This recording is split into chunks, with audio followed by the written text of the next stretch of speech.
तो कहानी की शुरुआत में हम कैली और सोफी नाम की बेस्ट फ्रेंड को केबिन में देखते हैं। दोनों यहाँ रॉक क्लाइंबिंग करने के लिए आई थी और दोनों ही प्रोफेशनल रॉक क्लाइंबर होती हैं। यहाँ कैली अपनी रिंग को देखकर अपने बॉयफ्रेंड लूका को याद करती है, जिसकी क्लाइंबिंग के दौरान मौत हो गई थी। इसी दौरान उसके सामने वाले केबिन में 4 लड़के आते हैं, जिसका नाम जॉश, रेनल्ड, जैक और टाइलर है। इन लड़कों को देखकर सोफी बहुत खुश होती है। तभी जॉश की नजर सोफी और कैली पर जाती है, इसलिए वो उन्हें नाइट में हैंग आउट करने के लिए इन्वाइट करते हैं। सोफी का उन लोगों के साथ हैंग आउट करने का बहुत मन होता है, लेकिन कैली का पार्टी करने में कोई इंटरेस्ट नहीं था, इसलिए सोफी को जॉश से मना करना पड़ता है। दूसरी तरफ रेनल्ड अपने फ्रेंड से कहता है कि हमें ये ट्रिप करना छोड़ना होगा, क्योंकि अब हम कॉलेज स्टूडेंट नहीं है। इसी बीच जॉश वहाँ आ जाता है और टाइलर के साथ रूड बिहेव करने लगता है। और यहाँ हमें पता चलता है कि जॉश और उसके फ्रेंड्स के बीच में एक सीक्रेट है, जिस वजह से वो जॉश से डरते हैं। उधर सोफी कैली को किसी तरह पार्टी में चलने के लिए मना लेती है। दोनों पार्टी में जॉश के पास जाती है, जहाँ सभी हैंग आउट करते हैं। सोफी उनसे पूछती है कि तुम लोग एक दूसरे को कब से जानते हो, जिस पर टाइलर बताता है कि चाइल्डहुड फ्रेंड्स हैं और साल में एक बार मिल ही लेते हैं। जिस पर सोफी का कहना था कि यहाँ तो बड़ी बड़ी रॉक्स हैं, तुम यहाँ घूमने क्यों आए हो। तब जॉश कहता है कि हम भी क्लाइंबिंग करते हैं और अगर तुम्हें कोई हेल्प चाहिए हो तो जरूर बताना। अब क्योंकि सोफी प्रोफेशनल क्लाइंबर है, इसलिए वो अपनी केयर खुद करने को कहती है। यहाँ सोफी जॉश की वॉच का मजाक उड़ाती है, जिस पर जॉश बताता है कि ये वॉच बहुत खास है और इसकी बटन दबाने से इमरजेंसी टीम हमारी लोकेशन पर आ जाएगी। रेनल्ड के पूछने पर सोफी बताती है कि वो एंटीलो रॉक पर क्लाइंबिंग करने वाले हैं, जो कि 10,000 फीट ऊंचा है। ये सुनकर सभी हैरान होते हैं, क्योंकि चारों लड़के शॉर्ट रास्ते से उस रॉक पर चढ़ने वाले थे। इसके बाद कैली अपने केबिन में जाने लगती है, पर जॉश उसका हाथ पकड़कर उसे रोकने को कहता है। कैली जॉश को हाथ छोड़ने को कहती है, लेकिन जॉश उसका हाथ नहीं छोड़ता। जॉश पहले तो सिर्फ अपने फ्रेंड्स के साथ रूड बिहेव करता था, लेकिन अब वो दोनों लड़कियों के साथ भी रूड बिहेव कर रहा था। रेनल्ड जॉश को समझाता है कि कैली को अगर जाना है तो वो उसे जाने दे। इसके बाद कैली अपने केबिन में चली जाती है और लूका की लास्ट वीडियो को देखकर रोने लगती है। यहाँ हमें पता चलता है कि लूका का 10,000 फीट रॉक क्लाइंबिंग करने का ड्रीम था, पर क्लाइंबिंग के दौरान लूका के पैर फिसलने से उसकी डेथ हो गई थी। इसलिए कैली लूका के सपनों को पूरा करने यहाँ आई है। उधर जॉश सोफी से पूछता है कि हम लोग तुम्हारे साथ क्लाइंबिंग क्यों नहीं कर सकते, जिस पर सोफी उनका मजाक उड़ाते हुए कहती है कि तुम लोग क्लाइंबर नहीं बल्कि टूरिस्ट हो। ये सुन जॉश को बहुत इंसल्ट फील होती है, पर थोड़ी देर बाद सोफी नशे में होने की वजह से जॉश को किस करने लगती है। ये देख टाइलर उन्हें डिस्टर्ब करने लगता है। तब सोफी वॉशरूम का बोलकर जंगल में चली जाती है। यहाँ सभी फ्रेंड्स जॉश को समझाते हैं कि तुम्हारी एंगेजमेंट हो चुकी है, इसलिए तुम्हें सोफी से रिलेशन नहीं बनाना चाहिए। जिस पर जॉश उल्टा अपने फ्रेंड्स पर ही गुस्सा होने लगता है और सोफी के पास चला जाता है, जहाँ जॉश सोफी के साथ रेप करने की कोशिश करता है। इसलिए सोफी अपने बचाव में जॉश के फेस पर स्क्रैच कर देती है। वहीं जॉश के फ्रेंड सोफी की आवाज सुनकर उसे बचाने आ जाते हैं। रेनल्ड जॉश को सोफी से दूर करता है और सोफी वहाँ से भाग जाती है। इसके बाद जैक सबसे कहता है कि उन्हें सोफी से बात करके मामला सुलझाना होगा, जिस पर रेनल्ड गुस्से में बोलता है कि जॉश को इस बात की माफी नहीं मिल सकती है। पर फिर भी जैक के बोलने पर सभी लोग सोफी को ढूंढने लगते हैं। सोफी बहुत डरी हुई थी, इसलिए वो वहीं पर छुप जाती है, लेकिन वो लोग उसे ढूंढ लेते हैं और उसका पीछा करने लगते हैं। थोड़ी देर के बाद जैक उन्हें पकड़ लेता है। सोफी उसके हाथ पर बाइट करके भागने का सोचती है, तभी जॉश वहाँ आ जाता है और गुस्से में सोफी के फेस पर पंच मार देता है, जिसकी वजह से सोफी उस पहाड़ी से नीचे गिर जाती है। इधर कैली सोफी की चीख सुनकर जाग जाती है और सोफी को ढूंढने निकल जाती है। दूसरी तरफ सोफी बहुत बुरी तरह से घायल हो चुकी थी। सोफी के शरीर की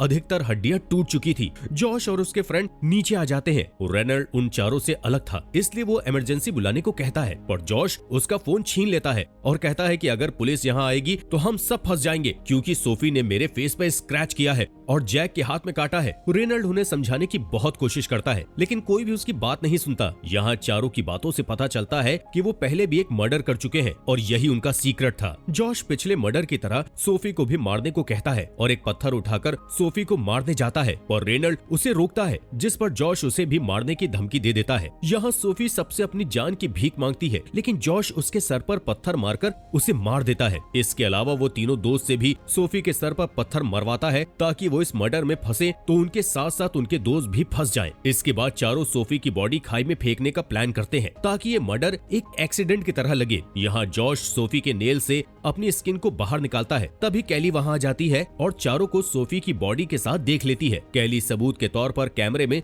सब कुछ रिकॉर्ड करने लगती है। जब चारों सोफी की बॉडी को खाई में फेंकते हैं, तब कैली जोर से चीख देती है, जिससे उन चारों को कैली का पता चल जाता है, इसलिए वो उसे भी पकड़कर मारने को सोचते हैं। कैली वहाँ से भाग जाती है, पर भागते हुए उसका कैमरा गिर जाता है। कैली के कैमरा उठाने की वजह से वो लोग उसके बहुत करीब आ चुके थे, इसलिए कैली उनसे छुपने का डिसीजन लेती है। थोड़ी देर के बाद मौका देखकर कैली फिर से भागती है और रेनल्ड उसके सामने आ जाता है, लेकिन रेनल्ड कैली को पकड़ने की बजाय उसे जाने देता है। अब कैली अपने क्लाइंबिंग बैग को लेकर रॉक की तरफ जाती है, क्योंकि कैली को अंदाजा हो गया था कि अब उन चारों से वो बच नहीं सकती, इसलिए वो रॉक पर चढ़कर उनसे बचने का सोचती है। ऐसे ही सुबह हो जाती है और चारों लड़के भी रॉक के पास आ जाते हैं। इसके बाद टाइलर कैली को पकड़ने के लिए उस रॉक पर चढ़ने लगता है और कैली के बैग को पकड़ लेता है, जिसकी वजह से कैली का कैमरा एक लेच पर गिर जाता है। तभी कैली के बैग का सामान सीधे टाइलर के ऊपर गिर जाता है, जिससे टाइलर का हाथ फिसल जाता है। टाइलर एक लेच को पकड़कर अपने आप को संभालता है। वहीं कैली जल्दी से नीचे आकर उस लेच से कैमरा उठा लेती है और ऊपर जाने लगती है। तभी टाइलर दोबारा ऊपर चढ़कर कैली का पैर पकड़ने लगता है, इसलिए कैली उसे किक मारकर नीचे गिरा देती है, जिस वजह से टाइलर का पैर बुरी तरह से टूट जाता है। इसके बाद तीनों टाइलर को केबिन में ले जाते हैं, जहां जॉश उसे बहुत सारी पेन किलर खिला देता है। फिर तीनों क्लाइंबिंग का सामान लेकर कैली को पकड़ने जाने लगते हैं। जाने से पहले वो टाइलर से कहते हैं कि अगर हमें आने में लेट हो जाए तो तुम इमरजेंसी फोन करके हेल्प बुला लेना। दूसरी तरफ कैली शूज पहन लेती है और फिर से क्लाइंबिंग करने लगती है। वहीं जॉश अपने दोस्तों के साथ रॉक पर आ गया था, लेकिन जॉश अपने ग्लव्स भूल गया था, इसलिए वो उन्हें लेने के लिए केबिन में जाता है। वहीं रेनल्ड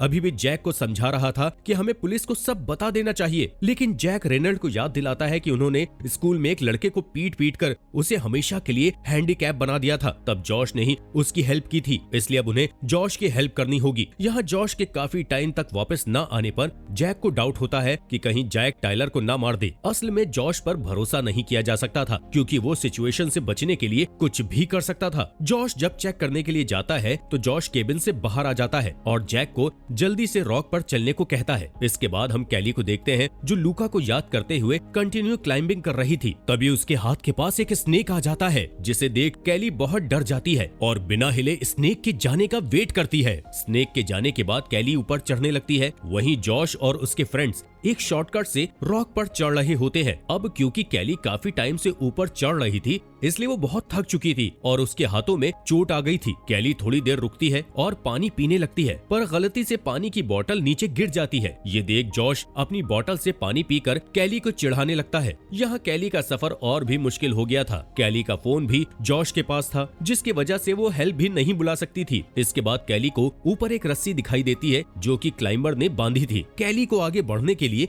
इस रस्सी तक पहुंचना होगा। वो लूका की बताई ट्रिक को याद करती है और वो एक वायर की हेल्प से उस रस्सी को पकड़ लेती है। अब बड़ी मुश्किल से वो ऊपर चढ़ती है, जहां उसे एक टेंट दिखाई देता है। कैली के पास वहां से आगे बढ़ने का कोई रास्ता नहीं होता। इसी दौरान जॉश और उसके फ्रेंड्स शॉर्टकट वाले रास्ते से ऊपर की तरफ चढ़ जाते हैं, जहां से जॉश कैली को ऑफर देता है कि अगर वो कैमरा दे देगी तो वो उसे जाने देंगे। जॉश कैमरा लेने के लिए एक रस्सी को नीचे भेजता है, पर कैली कैमरे की जगह एक नोट पर गाली लिखकर दे देती है। ये नोट देखकर जॉश को बहुत गुस्सा आता है और वो कैली को भला बुरा कहने लगता है। इधर कैली अपने फिंगर्स पर लगी चोट पर टेप लगाती है और फिर से रेस्ट करने के लिए उस टेंट को सही करती है, क्योंकि रात होने वाली थी और कैली के पास ठंड से बचने के लिए कोई सामान भी नहीं था। कैली के पास खाना और पानी भी नहीं था, इसलिए जॉश खाना खाते हुए उसे चिढ़ा रहा होता है, पर कैली उसे इग्नोर करते हुए लूका को याद करने लगती है। तभी जॉश उसके टेंट पर टॉयलेट करके उसे फिर से परेशान करता है। इसके बाद जॉश को कैली के फोन से पता चल जाता है कि वो वहाँ लूका के ड्रीम को पूरा करने आई है, इसलिए अब जैक कैली को लूका के बारे में बोलकर चिढ़ाता है। कैली को बहुत हर्ट होता है तो वो उसे इग्नोर करके सो जाती है। रात में जब कैली को नींद लग जाती है, तब जॉश एक भारी बैग को रस्सी से बांधकर कैली के टेंट पर मारता है, जिसकी वजह से कैली उस टेंट से नीचे गिरते गिरते बचती है। टेंट पर बार बार अटैक करने पर टेंट का बैलेंस बिगड़ जाता है,